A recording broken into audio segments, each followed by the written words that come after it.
Welcome to the latest episode of our unique NUFC podcast, and it's back to business with a bang.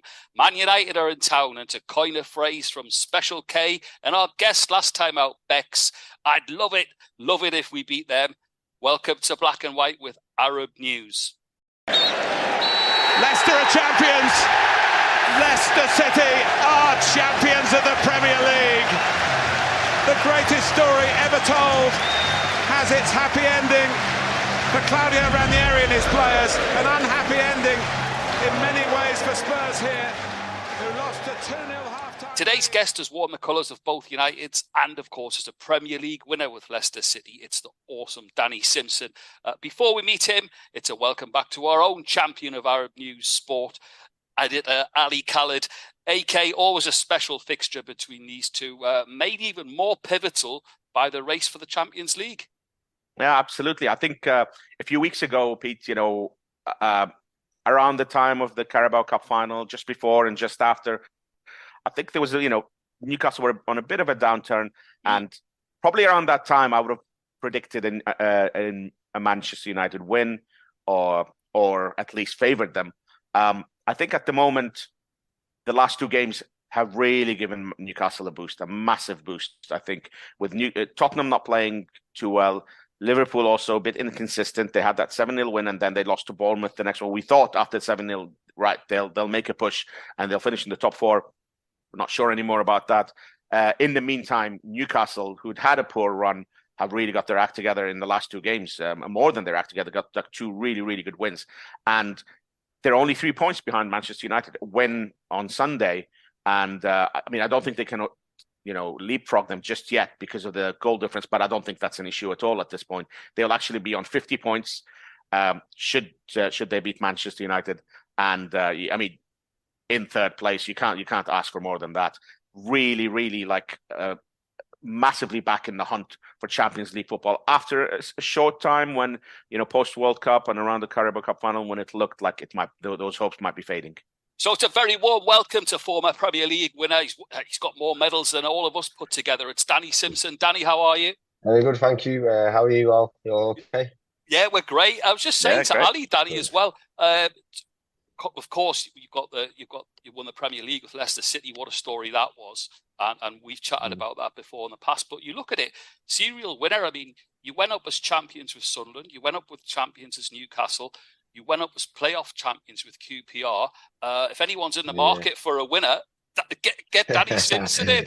Yeah, no, listen, it's like you said, it's nice to hear you say that. I said, it's you look back in your career and listen, the memories and lifting trophies at the end of the season is what you remember. And fortunately, I was able to do that 3 times. In a championship, obviously with Newcastle and obviously the big one with Leicester. So listen, it's something that I look back on now and with a lot of obviously very proud. Ali, you've got to ask him because we talked about it. To have a Premier League, the first Premier League winner on our show, by the way. Yes, absolutely. Danny, I was wondering, with that incredible season, people must bring it up on a daily basis if they speak to you. They surely must. Yeah, they do, and you know what it is? I feel like the longer it goes on, I feel like the more people talk about it, and the less I think people think it will happen again. And yeah, I said it's so everyone always asks how, why, what was it, and I don't really know the answers to that, to be honest, still to this day. And like I said, sometimes when Leicester not been doing so well, I think it highlights where we were and where obviously the team are at the moment. Yeah, I've heard it earlier in the season. Some people saying, well, what Arsenal have done from where they've come last year, is similar to what Leicester did, and it really isn't. No. Obviously Arsenal, no.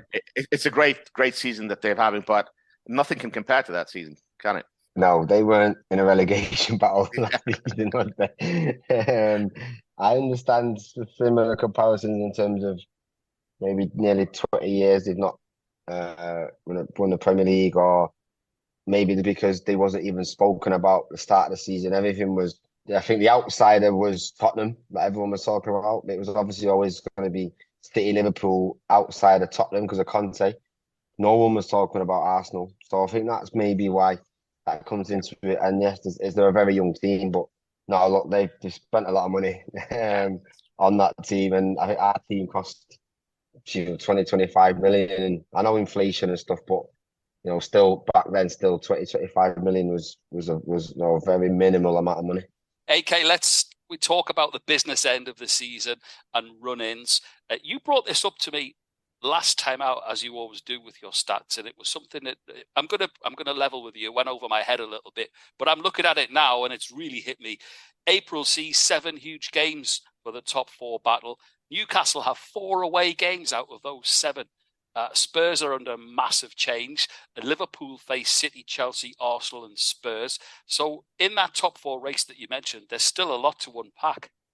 Yes, I looked at the fixture list that when we discussed that, and I'm not sure if it's an anomaly or just games being rearranged. But Newcastle have 3 away games in a row, 3 tough away games in a row after this match, probably not great for momentum. You never know how it's going, but like you just mentioned, I think the 2 clubs that pose probably the biggest threat, or should be challenging Newcastle for that top 4 place, don't have it their own way either. I mean, Tottenham are in turmoil really without a manager at the moment, and we'll see what happens there. But Liverpool, their next 3 games, they're all in a week. Unlike Newcastle, which are spread out, but Liverpool do play Man City, Chelsea in midweek, and then Arsenal. I mean, that's tough. So Newcastle could even afford a couple of draws here and there, or a couple of bad results, you should say. And there's no guarantee that their rivals will really take advantage of that. I mean, we got to keep an eye out on Brighton as well. It could be the dark horses in this race. But if we are talking about Liverpool and Tottenham, then they by no means things are going smoothly for them at the moment. Newcastle seem to be the one who are having things their own way, and obviously a big result against Manchester United on Sunday would make them pretty firm favourites, I think, for one of the 2 spots. Listen, speaking of winning, you were at Wembley for the cup final. And he had the manners, Ali, to not text me until after the game, which was great. Listen, so we go again, as the famous football phrase is, Danny, at the weekend. Do you see it being a closer game between the 2 Uniteds this weekend? I do. I think St James's Park, I just got that. It's obviously something special. Listen, Wembley's special, but it's 50-50. It was a neutral ground. I think going to St James's Park is completely different for United players. When you've got 50 odd thousand fans there, the noise that they're going to make, and I feel like it'll bring back that old magic and old rivalry to what the Newcastle of old and United games were of old. The rivalry was through the Kevin Keegan era. That I feel like that's coming back, and I feel like this will be probably. Listen, I played against United at St James for Newcastle, and we beat them 3-0, maybe 3-1 on my birthday. Was actually funny enough, but I think this will be one of the biggest games between the 2 clubs for a long time, and I think especially after the international break, it's so strange how both teams have managed that, because players are coming back from all over the country, and so I think it's going to be a very interesting game and very close. Okay. Ali, is it a case of same again, please, with regard to the weekend lineup? A nice headache is that Joe Linton's available now, but given that we've seen Eddie's pattern previously, he very rarely, if ever, changes a winning side. Yeah, I mean, I would definitely stick to the team that has served them well in the last couple of games. Look, I mean, Eddie Howe has shown loyalty to certain players, even individual players who have been performing quite well, even in a struggling team. So he stuck with the same players through the downturn. He's got to stick with the team now that they're doing well. I know I've mentioned this a couple of times. I don't think Newcastle let anyone down by any means in the Carabao Cup final, but I still look back and think, should Isaac have played a little bit more? Maybe he could have started. You've got your record signing, sitting on the bench at a time when Callum Wilson wasn't firing on all cylinders, and Howe was loyal to those who got to the club there. So fair enough, he's got to be loyal now to the ones who have performed so well in the last 2 games. It's an interesting one because he's got a conundrum, and it's a nice conundrum, and it defines the success of managers, I suppose. But you look at possibly Alan St-Maximin, who's not had a great couple of games, that has been replaced. Jacob Murphy, who, whilst has done really, really well, will he possibly make way for Anthony Gordon, who could come back? But the big thing is that if he wants to get that midfield bossed and looked at, can he really afford not to have Joe Linton back in that side, because he does bring so much to it? So there's a lot for him to consider, and I could possibly see maybe Alan St-Maximin making way for Joe Linton. Yes, I think that's one of the ones that would make sense, especially considering Casemiro is not going to be playing. I think Manchester United, that is, at Wembley, I wouldn't say they bossed the midfield, but they looked solid, and Casemiro played a massive part in that, as he has in their revival. He's been fantastic this season. But against Liverpool, obviously, there was a bit of a Manchester United collapse, and after that, the draw, they dropped a couple of points as well. So things haven't been as smooth as they were before the Liverpool game, and I think it's Eddie Howe will be looking at that and saying, if he really strengthens the midfield with bringing Joe Linton back, that's where the battle will be, I think. And without Casemiro, this is Newcastle's chance to really, really overrun the Manchester United midfield, but take control of that match with the fans, with the fans behind them, as we've already mentioned, a few times. I think that's where it's going to be, and Joe Linton, could be a perfect game for him to come back. Danny, let's look at the opposition for Newcastle. It's well documented what a difference Ten Hag has made to Man United. They're a different team this season. They've got that winning mentality. As a player and a Manchester boy, what do you think the key element is that Ten Hag's brought to Man United? Obviously, I'm around the club a little bit, and I think he's just brought back that discipline. Listen, he's had big decisions to make this season that have been well documented, as we all know. But I think, just people don't realise just them little things, timekeeping. Marcus Rashford, we all know, I think it was Wolves. He was late for a meeting. Yeah. You're on the bench. And we needed to win that game. But that filters through the club. It filters to, if you can drop Marcus Rashford, then you can drop anybody. No one's undroppable. And I think them little messages honestly go so far into what, and I know it's not just about tactics, but honestly, the other side of the game is so important to the identity of a club, and respect, and respecting your teammates, respecting your staff. And it goes a long way. And I think that makes a massive difference when it comes to being on the pitch. And it's something that I learned from Sir Alex growing up as a kid, as an academy. And you just take it with you. And it got lost a little bit. And I think he's brought that back, and that big, that mental side and that psychology side of it. AK, we said the revival of Isak could yet ignite the Toons Champion League campaign. So far, it's proven to be true with what we've seen in the last few games and great performances that he's put in. But Sunday is arguably it's his biggest stage so far. Yes, I think it's his biggest stage because of the importance of the game and because of the timing of the game as well. I mean, his first on his debut against Liverpool at Anfield, he was excellent. Scored a great goal and had another one that was disallowed for offside, but he was excellent in that game. That was pretty high-profile debut. I think, after that he's had his issues with injuries. As we said, the Carabao Cup final, he only came on as sub. Maybe he should have started.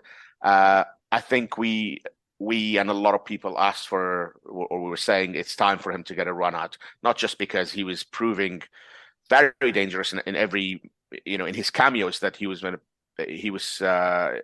his substitute cameos, but also because Callum Wilson was struggling a little bit.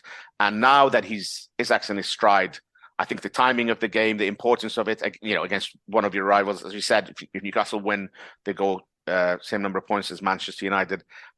This is absolutely the biggest game of the season for, I think, everyone at Newcastle, really. Bigger than the cup final. And I think, in my opinion, now that the cup final's gone, I think you look and say, right, this is pivotal for the season, and certainly for Alexander Isak as well. Danny, what's impressed you most about the Toon this season? I wanted to paint a parallel. Is it a parallel to that Leicester side, do you think? Well, yeah, because you look at similar kind of wave, really. Like, we was, in the relegation battle, similar to when Eddie Howe came. They needed to go on a run. We needed to go on a run. They did that. Newcastle did that, and we did that, and we carried it on into next season. It gave us that belief. Well, if we can do it for the last 10, 12 games, why can't we do it for 38? And I think Newcastle, similar thing. Eddie Howe must have got the lads in at pre-season and thought, well, you've just shown me in the last couple of months what you can do. Carry it on. And I think they only lost. Is it one or 2 games now? 2 games now, maybe. One of them was Liverpool away. They probably shouldn't have lost. So even just the fact that if they don't win, they don't lose. And that's a great mentality to have, because teams know that it's going to be a tough day today. And I think that's what we tried to make at Leicester at the time. And we followed the journey, and we just enjoyed the wave, really. And it's, I look at Newcastle from an outsider, and it looks like the players have got that same excitement. They can't wait for the next game. And the fans and everyone's on board. And I think that's what to compare the two, yeah. Got to say, Ali, for this one, and Danny's just said as an outsider, there's a special few players that pulled on the black and white shirt that not from Newcastle are always remembered fondly because they got it. Danny's one of them, so he'll never be an outsider. He might be this weekend, given his roots, but never an outsider on Tyneside. Given that Man United will be missing Casemiro, that midfield area is of huge concern to Ten Hag before this weekend. But this Casemiro, wow, he makes such a difference to the whole outlook of the Red Devils, not just the way he plays, but the way he carries the team as well. Yeah, he's listen, I'll be honest with you, I say this weirdly because I'll say that he surprised me, but he's won 5 Champions Leagues. But what I mean by that is not just his performances. I feel like he again, like what Ten Hag about the discipline and the desire and the commitment. When someone like that comes into the club, and he's in every day, these other players just be looking at him thinking he's won 5 Champions Leagues, and look how hard he's working. Look at his commitment, his effort, his desire, and it can only be infectious, And no, not mention names, but other top players have come to United in the past, probably just happy to get the money, or you can see this guy's a winner, and it's obviously filtering through the team. I know, and from what I've heard from being around the club, is he pulls Marcus Rashford. He pulls everyone in, and he gives them advice, and he tells them, and he listens. And he's got that captaincy around him. And listen, if he's achieved what he's achieved, everyone talks about the Ronaldos he played with, Benzema's, Modric, but you can see what he brought to Real Madrid. And it's filtering through United, and he's going to be a massive loss. And like I said, for Newcastle, they'll be obviously delighted that he's not playing, because he's irreplaceable, and no offense to United's other midfielders. I've got to ask you though, you've partied with Jamie Vardy, the famous party, but you once said to me, and I'm going to put it on the spot to you now because you've said the similarities there between Leicester and Newcastle. Can you imagine if Newcastle ever won anything? So my question, all Newcastle fans want to hear is, would it be a bigger party in Tyneside, do you think, than you had with Jamie Vardy if Newcastle eventually win anything? I don't know, but I'll be there if you do.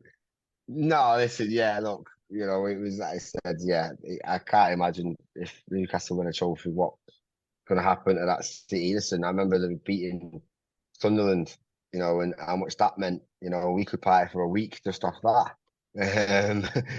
So, winning a trophy, and then God knows how long that party is going to last for. But no, listen, No, I'll never forget. My party at Jamie's has lasted quite a while as well, by the way. But last week it finished, yeah, didn't yeah. I've only come on for a bit. I'm going back to it a bit. No, but, I wish it was. No, look, yeah, look. If they can win a trophy, it's coming. It looks like it is coming. We're getting close. Just keep. But, you know what I like about Newcastle at the moment is everything around it. The club. It looks like the players that are getting linked to direction. It looks like everyone's on the same page. From the owners to the director of football, to the manager. It looks like everyone knows what's needed, and they're making very good decisions. Because it's easy to, we've got all this money, all these new owners, and go a bit wild, and spend all this crazy money. And it looks like they're doing everything proper, and it's thought about, considered, and it's not panic moves or rushed. And I think you can see that it's a club that's got a good structure about it at the moment.